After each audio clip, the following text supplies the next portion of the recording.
Hey guys, March is off to a good start. We are here for what I read for about the first full week. We'll go a full week of March. Let's see what happened.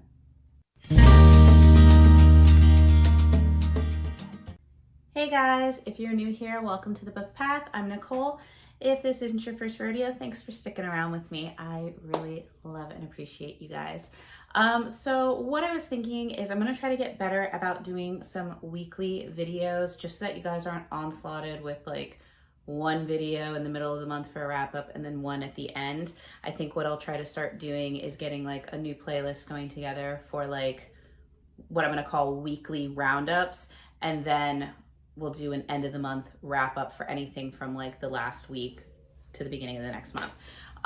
Just so that way I can try to get a little bit better about getting some more videos out so you don't have like so many books all at once, especially in the months like last month and this month where like my goals are to read like more than 10 books for the month.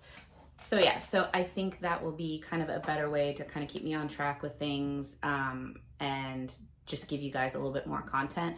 I know that starting next August, when my littlest one will be in school, both my kids will be in school, there will be a lot more video content, and I'm hoping to start doing maybe some live shows and some Q&As with you guys, getting to know you guys a little bit better, and then maybe even trying to see if I can reach out and, you know, co-host with some people during some sprints or something, you know, be a little bit more active because I won't have the kids to worry about. Not that they're bad, I love my kids, but you know what I mean if you're a parent. So anyway, let's go ahead and get started. So even though I said March is going off to a good start, it's going off to a good start in the sense that I am getting through the books that were on my original TBR. Am I finishing all of them? We'll get started.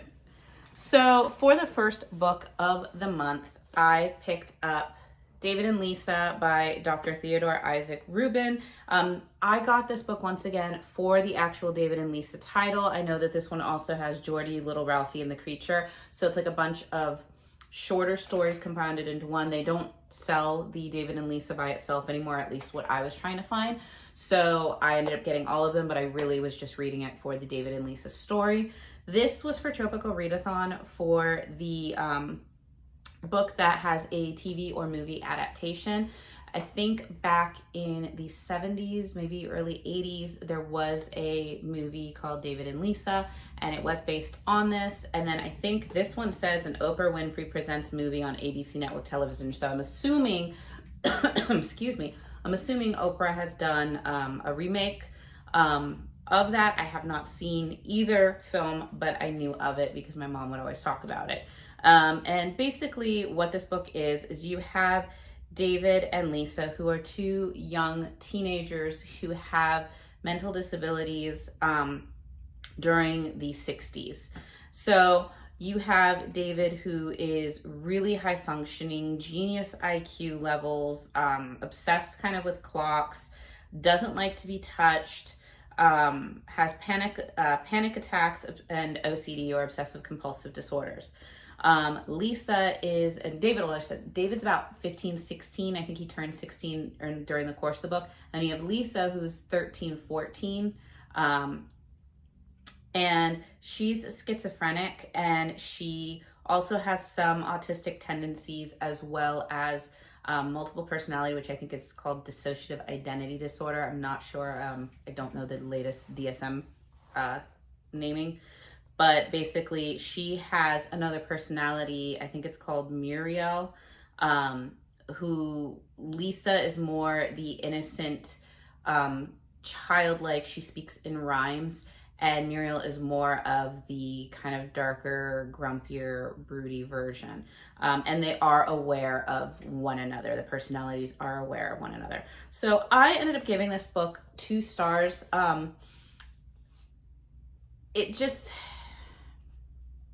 It was, I don't want to say weird, like it was different from what I was usually read, because I usually read a lot of fantasy and everything. This one is a nonfiction. These are both based on presumably real patients of the author, which I don't know really how to star that, you know, to really rate that, because this is somebody's experiences and like their life. But for me, what I basically like, it was interesting the way it was presented, because when you read it, it's presented to you almost as if you're reading the day-to-day files or logs on each of these individuals and how they interact with the therapist.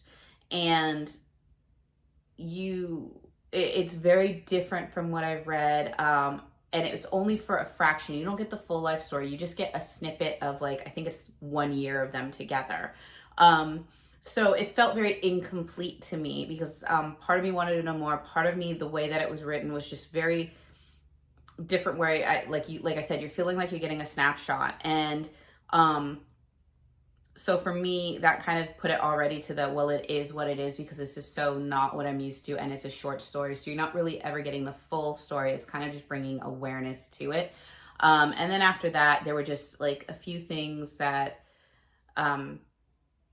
I wasn't a huge fan of. I didn't think it needed to be addressed in the story, because they pertained to the topics of sexuality for each of these younger children. And I understand it in the scope of psychology and how this book is doing.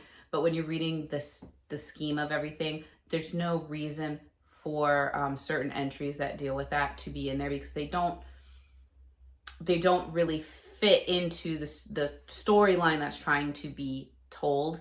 It just kind of, it made it a little uncomfortable to read, just because these were younger people and the rest of the book is like an interview. So it's like, how would you know that this 13 or 14-year-old girl is doing that? It's just, if you read it, there, I will throw some caution. It's not a hugely detailed or graphic scene, or a graphic naughty scene or anything like that. So don't think it's anything like that having to deal with, you know, a 14-year-old and a 16-year-old. It's not.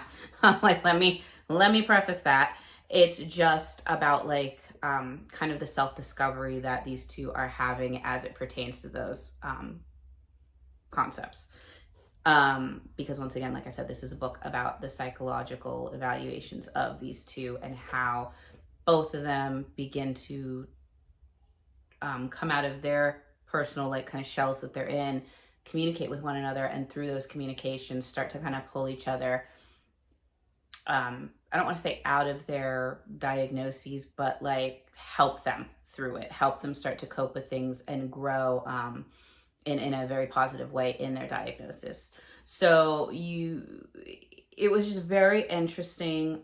What I found, what I liked about it was that you don't really get to see a lot of how psychological things were discussed or talked about in the 60s. You always see these horrible conditions for a lot of people that were just absolutely devastating whenever you like watch documentaries. So this was something that actually was in a little bit more of a positive manner, which was nice.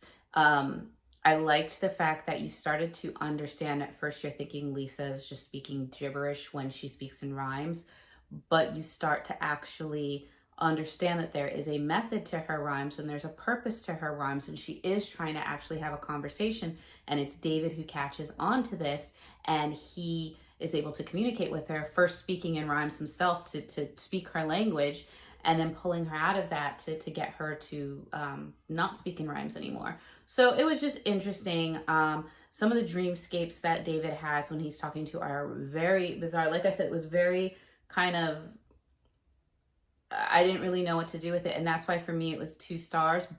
But however, I think that David and Lisa is probably a book that if you are in the field of therapy, psychology, if you deal with anybody who has any type of mental illness, mental disability, anything along those lines, especially if you're dealing with younger, middle grade to teenage years, where there's a lot going on, not just as a growth intellectually, but biologically as well, because, puberty's happening.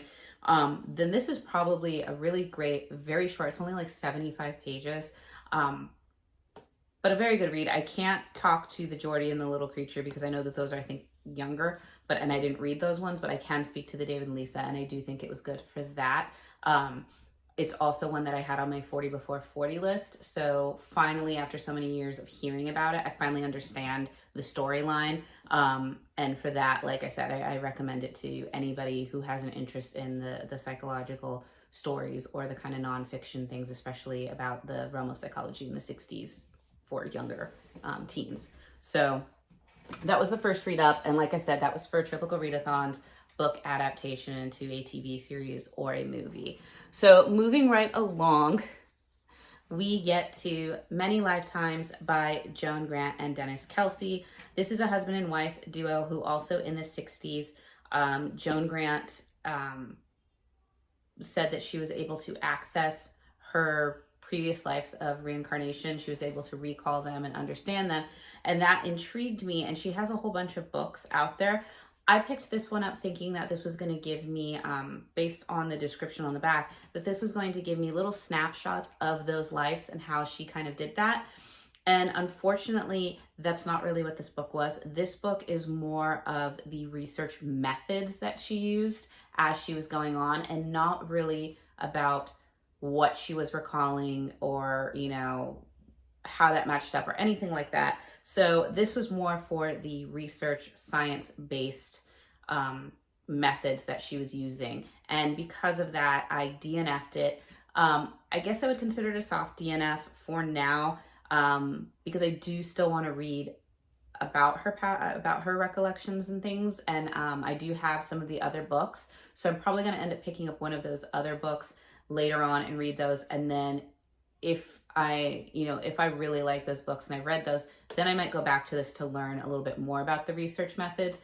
But just learning a lot of the methodology and things, I'm not really one to read a book on methodologies regardless of whatever the topic is. So I DNF'd it, and maybe we'll get back to it at another time. Next up, I was given a advanced reading copy of Molly Malloy and the Angel of Death by Maria Vale. This one I was under the impression it was kind of one of your like darker romances, with a little spice added in there. So I was like, sure, sign me up. This book does come out next month, early April, 2023, I believe. However, for me, this book was a DNF. It's not to say that it wasn't written well. It just taste-wise was not for me. When it was pitched as dark, like romance, I was thinking, more of what you kind of see is like your darker twisted romances with like a lot of heavy steamy scenes and like a relationship forming out of that. This one, the easiest way to kind of talk about it is, to me, it hit like a Meet Joe Black and Death Takes a Holiday on a little bit more darker level, because you have that whole feeling of death is learning about humanity, like not taking souls where they need to go. Instead, it's like vacation time, and it's a growth thing for death to kind of understand and love humanity. That kind of aspect mixed with the kind of more darker, like weird that sometimes borders on uncomfortable, pending how, like, which way you fall on that seesaw of like Neil Gaiman's works, like if you've seen the Sandman series on Netflix, how like amazing it's graphically, it's an amazing, visually beautiful series, but there are some times where the characters just kind of teeter on that line of kind of like, wow, this is interesting, to I don't know what to do with this. And that's kind of how I felt about this book going through. Probably about 120 pages in, 115, 120 pages in, I decided to kind of call it quits, because it was just not my style. I was not having good times. But like I said, that one, even though I wasn't having a good time, I could see where there are other booktubers and other people who they love that kind of darker, seesaw kind of like writings of Neil Gaiman. And it did have a very interesting concept because you do have death. He's supposed to basically collect the soul of Molly and accidentally collects the soul of her grandmother. And so he gets in trouble from the angels and he's supposed to go back and get it. But Molly's kind of putting up a fight, being like, I don't want to die. Yeah, no, we're not doing this. And he's intrigued by her. And so he's kind of got this childlike, I don't know what to do with this. And that starts to turn into feelings of crush and romance and all those bits. What was weird for me was whenever there was the human realm and then there was like the angelic realm, and the way that the angelic realm was kind of made up, and they talked in a lot of Latin. If you do not know Latin, make sure you have your phone nearby to like translate, because there's not a lot of translations in the book, I felt. So there's some Latin. Then he's talking about how like they used to play angel games of like obedience. So it's just this really like weird way of describing like angelic lives, I guess, but also kind of fresh in that way. So like I said, I'm like, it's hard for me to really like even though I DNF'd it, like I can still advocate for it to other audiences because I do know of people who would really love to read something like this. I also didn't like there is some obviously, because you're dealing with the god of death, there is a lot of death. There is a lot of self-harm in the book. I will give those triggers. One case in being that death kind of, he compares himself to like a store mannequin, a department store mannequin, where they don't have a lot of humanistic features. And so what he will do is he will get magazines and he has like an obsidian knife and he will carve into his almost clay-like self to give himself physical appearances of a person. And that does extend to reproductive organs as well. So like I said, for me, that was just kind of, I wasn't really there for that. For me as well, I didn't really feel an emotional tug towards either Death or Molly Malloy. So emotionally, the bonds and the relationship that were happening between them, I just didn't really feel it like I would in a romance book. So for me, I would say I don't think I really classify this book as like a dark romance. I would almost say you could just call it like a dark fantasy because it deals with, death and angels and kind of like almost in like a creature type way for me. But also maybe even like if you wanted to do a romance, I would almost say it's a dark romance, but it's almost on the verge of like horror for me. Just because you have these very, very like kind of tragic topics, and the romance part there's a relationship forming, yes. There is a spicy scene, yes, which by the way would put it for me on like a 3 to 4 on the spice-o-meter for a rating, because things do go all the way, but it's not hugely graphic, and it's really, it felt like an awkward scene in the book for me. So like I said, for me, it was not anything that I normally read on those types. Wasn't really doing much for me, but that being said, I can see there would be an interest in it. I could see how there could be an interest in it, and I do think it is a very kind of fresh and interesting topic and storyline that you don't always see out there.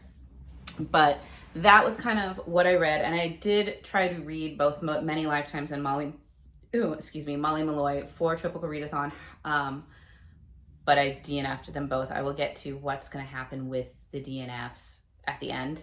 So that being said, I moved on to my next book, which was Blood of Zeus by Meredith Wild and Angel Payne. This was for my Team Fantasy Team Challenge to read a book with gods or mythology, Blood of Zeus, Greek mythology galore in this. So that one did that. And then I think it was also, let me just check. Yes, this was to read a small book for the Wolf's Tooth, for Final Books of Part Truth. I'm part of the Wolf's Tooth Den. And this for me was a pretty, it's one of the smaller books for this month. This one I rated, let me double check my notes. This one was a 3-star. It wasn't absolutely amazing, but it wasn't like horrible. It was kind of everything it needed to be for the book. For the spice, I would say probably about a 4. Just because there are some spicy scenes in here. There are a little bit of graphic, a lot of like tension, if you know what I mean. The tension was pretty nice. But basically what you have is you have Kara Valari, who is kind of, the Valaris are kind of like the Kardashians of this world. Everybody knows who they are, except for knowing that they are descended from demons due to a pact that Kara's grandfather made way back in like the 50s, 60s. And that pact is basically that when a Valari woman reaches somewhere between the ages of 18 to 22, she is given to a male demon, like an incubus, for his pleasure to take away her virginity. And then once that is sealed and she has procured the next generation, she is given a little bit of freedom to live the rest of her life however she wants. So you have Kara and her sister who are approaching that age quickly. They don't know who they are to be given to. Kara does not want that. She wants her own freedom, and rightly so. She's both the Valari girls are extremely intelligent. Everybody looks at them because they see them in, you know, the makeup and the fashion and attending all the parties and the celebrity things and the gossip. And they really underestimate just the intellectual like capacity that these girls have. Kara is big on literature, and her sister is big on astronomy. And so that was really interesting to see, like, these girls kind of prove some people wrong with their intellect, which was nice. But Kara basically is getting towards her final year, and she is sitting in class, and the class is taught by the young and very handsome professor, Maximus Kane. Maximus has his own interesting issues where he has this seemingly supernatural strength, and he has no idea where it comes from. He is huge, muscles, a little bit of a beard, looks like a Greek god, and he sees Kara and he's kind of intrigued with her at first because he knows about the Valaris because of the media. But once he starts to see that there is a little bit more to her, he's intrigued by her, and that intrigue starts to turn into feelings on both their parts, in a kind of forbidden teacher-student relationship. He doesn't want to be, Maximus doesn't want to be with Kara because he's afraid he'll hurt her because of his strength. Kara is intrigued by this, but she can't tell him that she can handle his strength because she has a demon background. So it's very interesting. The dynamics were really good. But like I said, there was nothing to really grab me. I was along for the ride. It was an interesting read. But there was nothing like to give me a wow factor. I liked it. I enjoyed it. That's why it's the 3-star read. It is, I think there's 1 or 2 more books. I think just 1 more. I think it's a duology. So I will be reading the next one because this does leave off on a cliffhanger. And I didn't realize this until I got this because I ended up getting this at a thrift store for like $1 something. So why not? And for $1 something, like if you were to compare the price of what I paid to what I read it, then that would probably go up to 5 stars because it was worth every penny in my mind.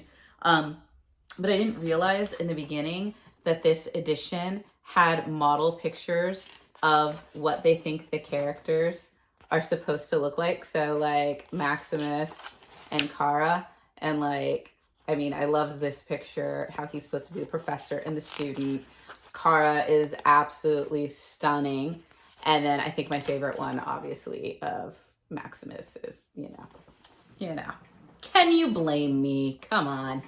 But yeah, I was a little fun surprise that I didn't think was in this book because I didn't see it until I started reading it. But yes, so 3 stars. And this one, like I said, was for Tropical Readathon for the Team Fantasy Challenge of reading a book with gods and mythology, as well as the final book support group, the small book prompt. And then the last thing that I picked up was Library of Lost Things by Laura Taylor Namey.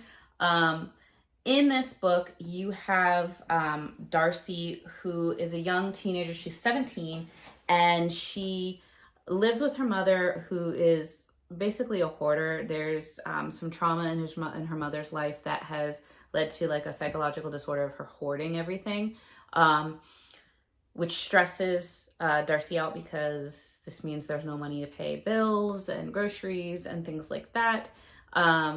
And it's how she's dealing with this. There's a new apartment manager that she's afraid that if it gets discovered that her mother's hoarding, that this isn't a good environment for her, that even though she's close to being 18, she'll be taken away and put in child services. And then also what would happen to her mother. So she's just trying to like bide her time. And as this is going on, she gets to meet Asher, who is the love interest. He is a year ahead of her. He just graduated. The previous year, he was in a car accident, and he has a limp due to the car accident, and it's discovered that he also has post-concussive disorder from the accident, which can cause like some mood swings and things like that. So they're both dealing with some psychological traumas in their lives, and it's kind of it's a YA romance. Once again, I DNF'd. I got halfway through and it just wasn't doing it for me. I didn't care about the characters. I didn't really feel, not to say that like the struggles they were going through weren't like something important. It's just for some of the instances and the occurrences that were going on, for somebody who is in the YA category who does attend high school, I'm sure these things would be catastrophic to read about and be like, oh my God, I don't know what they're going to do. But as somebody who is an adult and has gone through some things, you kind of look at this and you kind of like, yeah, that's not as big as you're thinking it is. And so because of that, it just like the reading experience suffers. Like it's not the author's fault. I am reading a YA book as an adult, you know, that's my choice. And so as an adult, it just felt subpar to me in the plots and the way things were going. The fact that Darcy isn't understanding why she's so drawn to watching Asher, why she is feeling uncomfortable when she sees Asher with his girlfriend. I'm like, it's called jealousy. It's called having a crush. You are 17 years old. You said you've kissed boys before. How do you not recognize this? Like, she's not growing up in a bubble. So I just don't understand how she couldn't, like, for me, that was just kind of unrealistic. And she goes back to it a few times. There's also a scene where she has a wealthier grandmother who is trying to bribe her to kind of come live with her, and it would be leaving her mother. So she's torn between that. Meanwhile, my adult brain is, I'm like, there's an easy solution for this that you will serve both you and your mom in the long run, and I can figure it out. And if you read it, you might be able to figure it out too. I don't want to, you know, spoil anything in case people do want to read it. I did like that Darcy is Hispanic, and her best friend is I know her father's Cuban. I can't remember what her mom's ethnicity is, but they go to the friend's house and there's like empanadas and like all sorts of good, delicious Spanish food. And I loved it. I loved kind of the cultural bring in of that. And I really enjoyed that. She does, what I also liked about it was Darcy has a pretty much almost eidetic memory for books, which means like she can read something and then it's there in her head and she can quote it. So she basically knows almost all the words in the dictionary, all the works of Shakespeare. She can quote it like that. She, you know, people quiz her on it. And I wish that that would have been more in the story. I felt like that was such an interesting dynamic for like a high school girl. that I wish that would have come up a little bit more, and that maybe that would have played a part in like certain relationships. And so like for me, it just wasn't hitting the mark, but I think a lot of it is coming to do with while I still like YA fantasy, I really like YA fantasy and like YA mysteries and YA like suspense and horror. The YA romance to me is just, I think I'm kind of over it. Like I should be over it at my age, but I used to find it really sweet and kind of, charming in a way. And now I'm just not finding that anymore. And so I think that's kind of my signal of like me DNFing this was really kind of it wasn't a bad book, but I just think for me, it just didn't hit home, and that's why I DNF'd it. But I think for like the YA audience, I think it's a cute read for somebody in high school. I really do. So that being said, I had quite a few DNFs this week. I hope they do not continue because then I will be trying to attempt a lot more books. Because what I'm going to try to do is I have found Triple Readathon does not accept DNFs to complete a prompt. So what I have done is I have found alternate books for the prompts that I have DNF'd the books. And so at the end, once I have made it through what I've already had for that TBR list, then I will bring out the new books and try to get through those prompts with the new books that I've chosen. So once I do and I get to those, I will let you know what I've chosen as replacements further on in the month. But like I said, hopefully there will be an end to these DNFs. I have picked up a new book and it looks good. It looks promising. So maybe we will break the streak. I guess if you want to know if the streak gets broken or not, you will have to tune in to the next video. And with that being said, I hope you guys are having a wonderful beginning of the month. I hope you guys are enjoying the books you are reading more than I seem to be. Are you guys taking a shot at any of these readathons? Let me know how it's going for you. Let me know your thoughts. Are there some books that you're coming across that you think I need to put on my radar? Other than that, I will let you know that it's hopefully going better reading-wise in the next video. See ya.